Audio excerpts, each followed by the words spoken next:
Hello, people. Well, it's becoming clearer and clearer every day that Trump has no respect for the Constitution, no respect for due process, no respect for the courts, for Congress, for any other country in the world, for his own base. Basically, Trump wants control of everything, and he's clearly moving us to a point where he seeks to have total power. In other words, to be a dictator. That's no longer even a question. And so what we have to do is we have to move beyond disbelief and shock. We have to move beyond complaint. We have to move beyond protest. And what we have to get to is active resistance and active confrontation. Now, this is scary. It's scary anytime one confronts the apparently powerful. And Trump certainly does have power. He largely has power because he is such a master of wielding his main weapon, which is fear. He uses fear indiscriminately. He uses it against everyone to keep everyone in line. He uses it against his enemies, but he also uses it against his allies and his followers. So that Trump has totally subordinated the Republican Party to him. He has a staff full of, I've come up with a term, WIMP. That's a term I'm going with. It stands for willfully ignorant MAGA pawns. And unfortunately, the Republican Party is full of them, and his administration is full of them. But not only has he dominated the Republican Party and thereby Congress and the courts, he has intimidated universities, the home of some of the best minds in the world. He's intimidated them into doing his will, changing curriculums, changing admissions policies. He's cowed some of the most powerful law firms and legal minds in the world. He has put fear into other countries. So there are countries that are getting in line to kiss his ass and to give him money and to lavish gifts upon him in order to have his support. So this is how Trump operates. And he will continue to use this weapon of fear, which becomes a weapon of hate because, of course, he teaches his followers, trains them well to hate the ones you fear. So what do we have against that? What we have is, I know it sounds corny and trite, but what we have is we the people. It's we the people who he derives all of his power from. And so we have to be willing to reclaim our power and to wield that power any way we can. Now, my belief is that the tool we have, the most powerful tool we have is love. And I know to some people that may sound trite and corny and, beside the point, but I'm not talking about any fairy tale type of love. I'm talking about active love, which is powerful love. So we need to come from a positive place instead of coming purely from fear, because fear is much in the wind. And I'll tell you, I feel it doing these videos. As small of a presence as I am, one can't help but think, oh, whose list am I going to pop up on? What operative of Trump somewhere is going to possibly come after me? Even though, I'm in Canada and I'm relatively safe, and I recognize it's easier for me to speak out. I don't have, I'm retired, so there's no job they can fire me from. I'm in Canada, not totally, I would say, out of the reach of Trump, because he has long arms. But here's the thing. We can't just, if we allow ourselves to be dominated by our fears, well, this whole country is going to end up in the image of Trump. And Trump has a hole inside of him so vast that it can swallow and gobble, and it's never going to be filled. Trump is the embodiment of weakness. And we need to recognize that and not fall for this false strength that he tries to project. So, love. I'm talking about love as the active force, the active energy that's about caring and supporting ourselves, our friends, our families, our neighbors, our communities. This is a powerful force. We've seen it at work in Minneapolis. And Minneapolis has been a great example in that they have gone with this love of their community to the point where they've achieved a victory, and ICE is now removing itself from their community. Now, it's a small victory, but, well, not small for that community, I'm sure, but it's representative of what we need to be doing across this country. We need to operate from our positive regard for our communities, our values, our fellow citizens. So that's what love is. It's an active, dynamic, very powerful force. Now, Trump, his way would have us feeling that it's us against, an evil universe where everyone's against us, everyone's out to cheat us, everyone's done us wrong. And so there's this desire to build walls, to exclude, to threaten everyone, and to isolate ourselves. We don't need to go that way. We need to take an opposite view. We need to be aware of the reality that we are in an interconnected universe. We are all interdependent on one another, and that communities, societies go forward through cooperation and interdependence and mutual trust and mutual respect. That's the reality. And love allows us to perceive that reality and to embrace it and to go forward with it. So this is what's essential for us in this time. We need to move beyond simple complaint and protest to active resistance and confrontation. Now, how are we going to do that?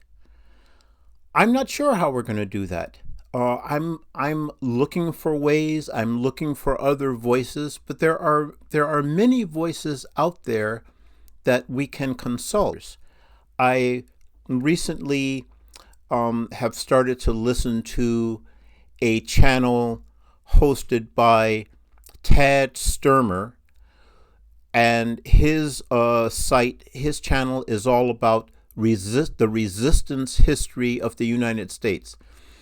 And I've learned a lot from it about American history and about how actual progress has taken place and what forces have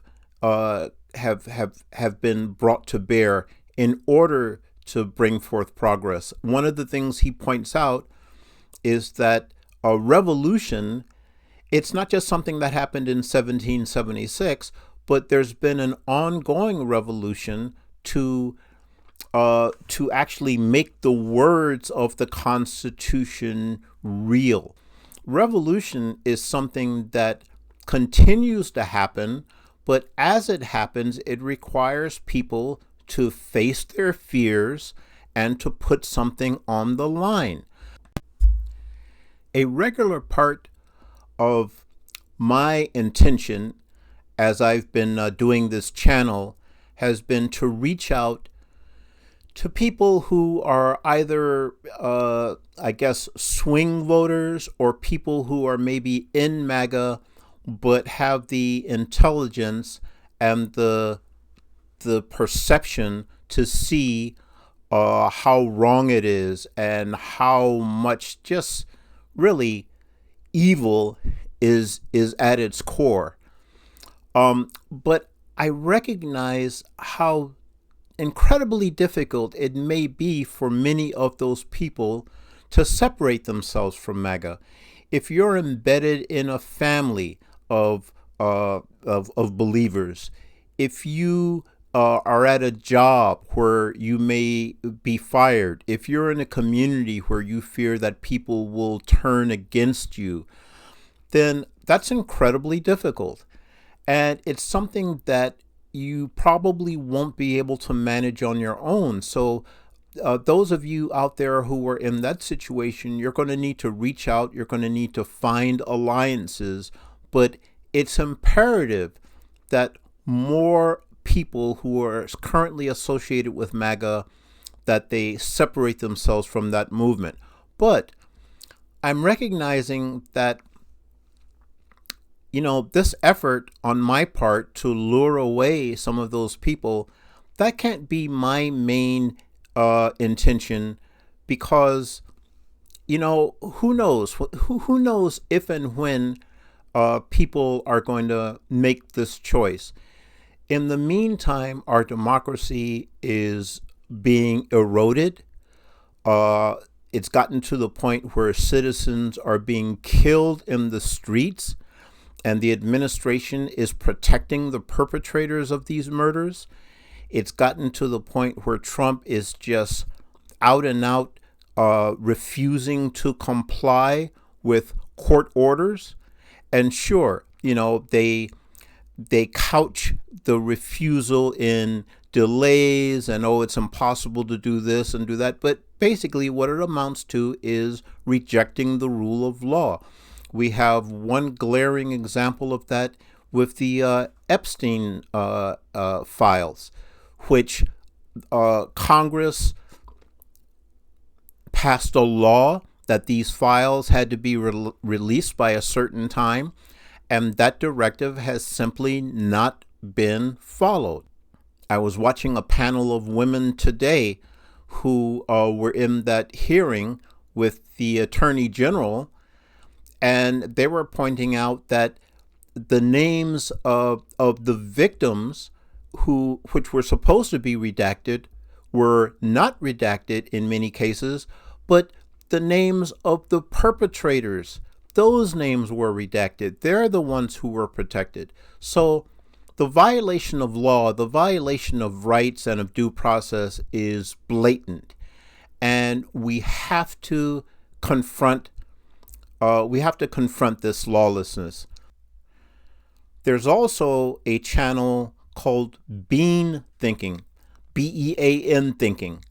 And this is a young woman. I couldn't find her name anyplace, but she did a brilliant presentation looking at what true resistance requires. And, the types of measures, the type of sacrifices, the type of alliances that have to be present for effective resistance to take place. And then just today, I came across a channel by a young woman, Tiana Thompson.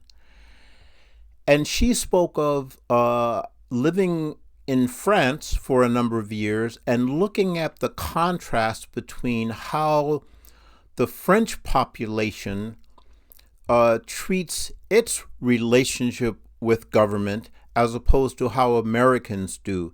She was pointing out that the French recognize that they are the source of government's power, and that the moment the government missteps, they are very quick to organize and to disrupt, to cause disruptions, to force the government to acknowledge their discontents and to address it. Whereas Americans act as though the government is something above us that, we can appeal to, but that we have no power over. So I'm going to put links to all of these people in the description, and I urge you to go to their channels. One other thought, I recall in the early 70s when I was involved in a more active way in politics. I spent a summer, I should say, in Mississippi doing voter registration and supporting the campaign of Charles Evers, the brother of slain activist Medgar Evers, when Charles Evers was running for governor. And I got to meet a lot of people there. And one of the things I recall learning about was Saul Alinsky and his rules for radicals. Saul Alinsky was an activist. He worked in Chicago primarily, and he wrote a book about how to confront power. And I'll just mention one of the tactics that he employed. At one point, and I don't recall what the specific issue was, but it was an issue where the government was not being open to addressing an issue of great concern, and so a bunch of a cohort of volunteers was mobilized with the intention of shutting down O'Hare Airport. How are they going to do that? They were going to coordinate, and at a specified time, they were going to go into all the restroom facilities throughout the airport and occupy all the stalls and refuse to leave the stalls. Now, imagine the disruption that would have caused the busiest airport in the country, at least at that time, and literally backing up the entire works. Now, as Alinsky pointed out, if you plan well enough and you're prepared to back up a threat like that, you often never have to actually follow it through.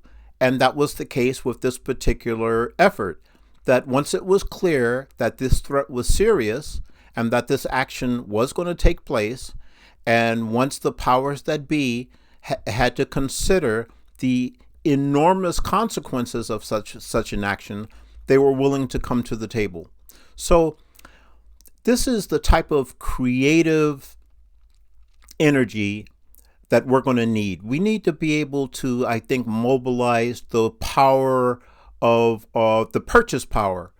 We need to be able to come up with ways to creatively generate the kinds of disruptions that are going to force the powers that be to pay attention to the many, many complaints that the citizens of America have against this current administration. So, folks, I'm going to leave it at that for now. But I tell you, everywhere I go, everywhere I look online, I've been hearing this phrase over and over again, and it's one of the reasons I use it. But there's truth and power behind "we the people," and we have to embrace that. Let's not forget it, that ultimately the power belongs to us. We just have to be willing to use it. So folks, I'll leave it with that. We the people. And let's go forward with love.